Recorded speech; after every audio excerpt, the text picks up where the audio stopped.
Hello, everyone. This is Morris Jackson with Religion, Economics, and Politics. I pray that this message reaches you well.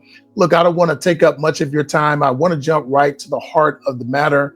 I recently put up a post concerning the issue in Nigeria with the killings of many Christians in the country. That post, I wanted to shed a little light on all, or not, if not all, some of the different dynamics that were playing a part in what is going on in Nigeria. And I was sharing that perspective from a U.S. Intelligence perspective and our part in things, and how I know that this country operates when it comes to foreign policy, and whenever there's interest of the United States involved, where there's resources or there's something that we want and we feel like there's something that can benefit this country. So, a lot of your comments, they were great. I mean, the response was overwhelming, and I just want to thank you all for those responses. And, there were a few of you, the comments I think were not very constructive. And I want to address those because that can be very disruptive themselves, especially when we are talking about the progression of our people and moving forward and finding real solutions and getting down to the root cause of the issue. Look, I will tell you this. No, I was not born in Nigeria. I think that is clear by my accent. But if I was walking down the street of Nigeria, you probably would think I was Nigerian. Look, I have traced my roots. I've done the DNA, and I am predominantly Igbo by descent, and I have some Ghanaian. So it's about 80% Igbo, and the rest of that's Ghanaian descent.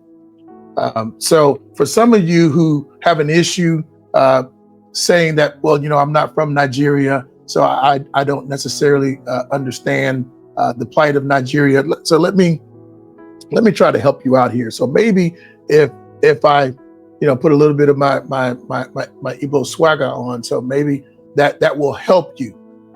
Look, I'm being funny, but the seriousness of this matter cannot be ignored.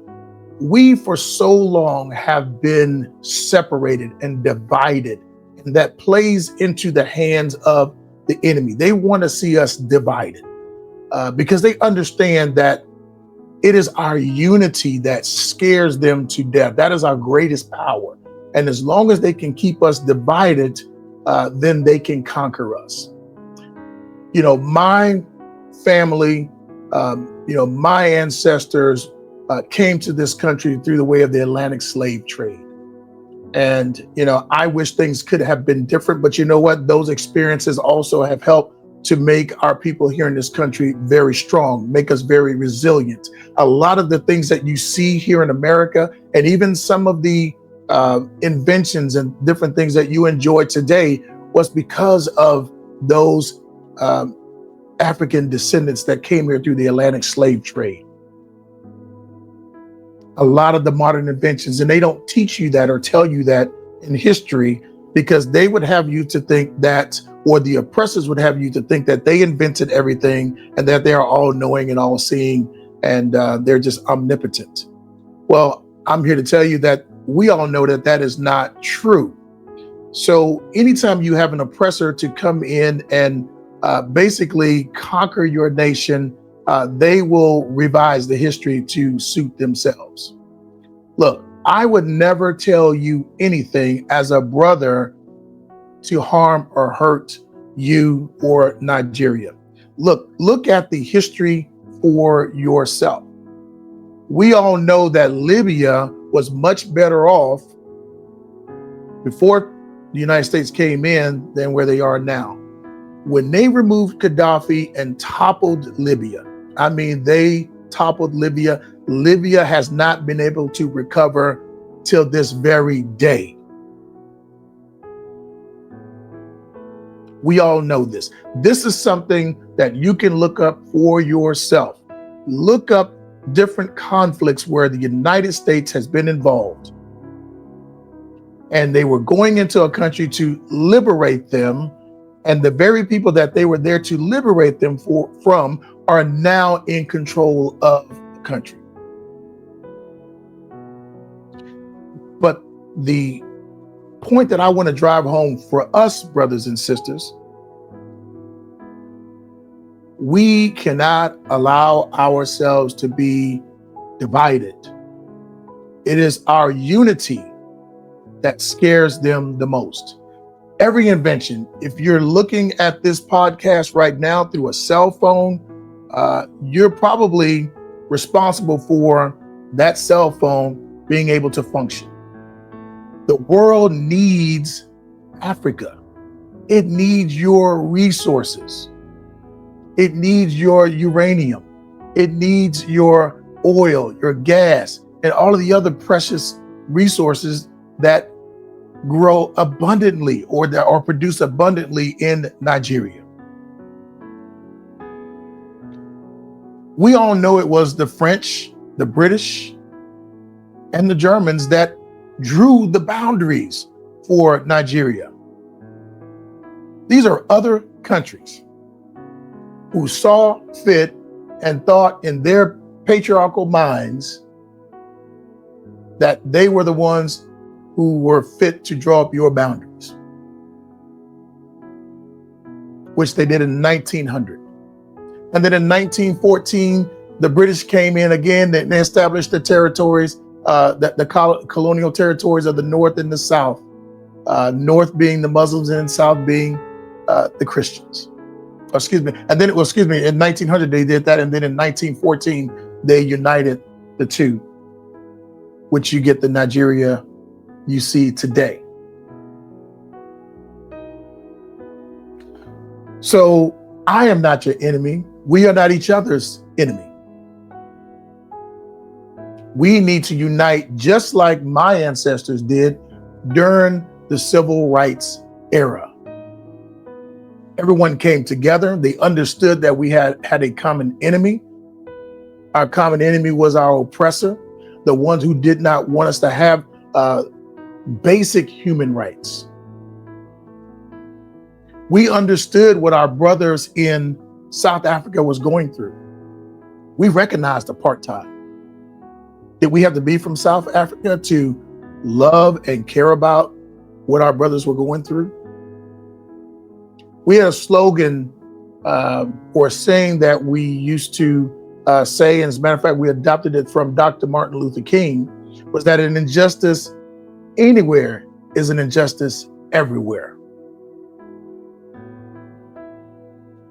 Dr. Martin Luther King didn't have to be from Africa to understand what our brothers in Africa were going through. He didn't have to be from South Africa or anywhere else in the world to understand that oppression is an abomination. Second-class citizenship is an abomination. A corrupt government is an abomination. Oppressing the poor is an abomination. So don't fall prey to the intelligence games that the West is playing and pitting you against one another. So this is something else I also want to bring up, and I'm going to talk about this in another podcast. There are bot farms in Africa that are basically sponsored by Russia and other Western nations. They are bot farms where they pay people, they have fake accounts, and they go on social media like Facebook, Instagram, or whatever, and they come in and they sow dissension.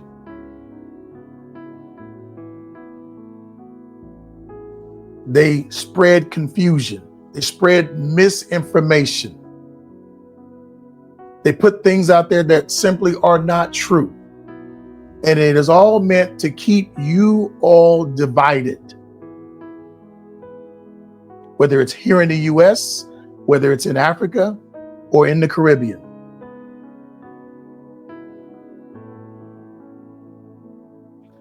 It's all a part of the strategy.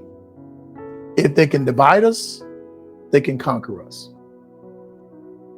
This is why they are so afraid of Traore and they're trying to remove this man, if you know what I mean. I long for the day to see a united Africa, a single currency. Why not take the resources that you have so abundantly in your own country and make it work for you, fuel your economy? There is nothing, if you go to Europe, these lands are so rich and so plentiful because of Africa. Look, for the longest time, they would tell African Americans, don't go to Africa. You don't want to go to Africa. It's dangerous in Africa. Because they didn't want us to really find out the truth. They want to keep us separated and apart. But then African Americans started, prospering, started making more money. We started traveling more. We started getting out and going abroad. And we started seeing, hey, they've been lying to us. They told us things like, well, Africans don't like African Americans. Nigerians don't like African Americans, and Ghanaians don't like African Americans, and vice versa. I have so many brothers here in the United States that are from Nigeria, from Kenya, South Africa.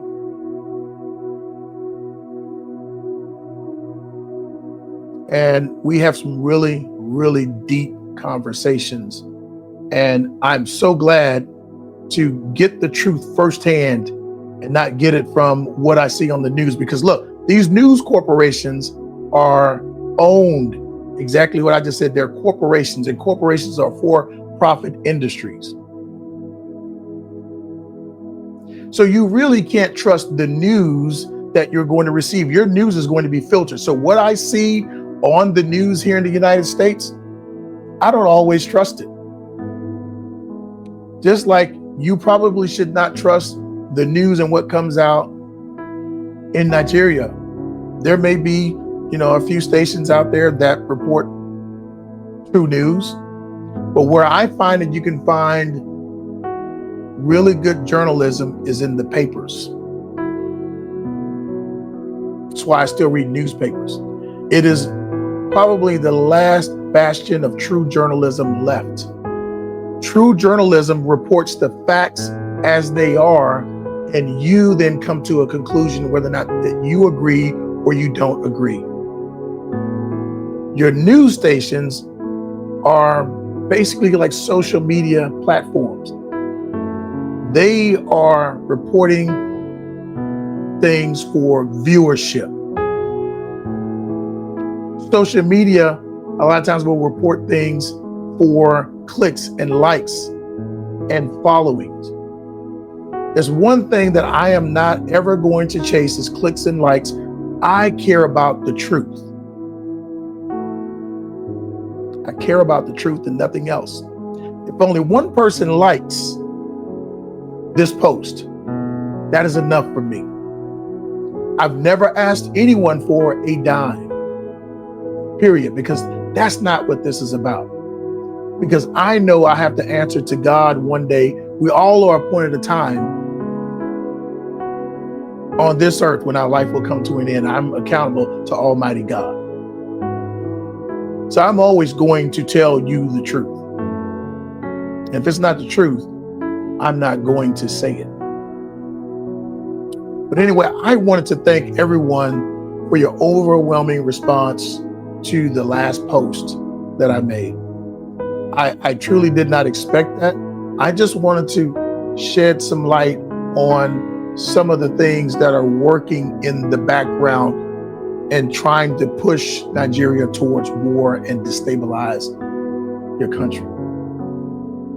It truly bothers me because I understand, and I know, as a man who used to be in the military, I understand how they work here in the U.S. in the military. I understand how that intelligence works.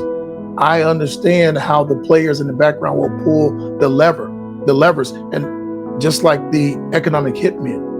And yes, someone else made a comment that That's an old school strategy. That is true, but it is evolved over time, but the principles still remain the same. We've gotten a little more sophisticated, but yes, the principles still remain the same. But again, folks, look, I just wanted to thank you all for your responses, for those who provided more insight and enlightened the rest of us. That's what we need for us all to share good information and keep each other educated, keep each other in the know. And even for those that disagree with me, look, I don't mind if you disagree with me, but let's not do this. Let's not self-segregate based on regional locations, ethnic backgrounds, or different tribal backgrounds. Let's not do that, because we all need each other. We're all brothers and sisters in the diaspora.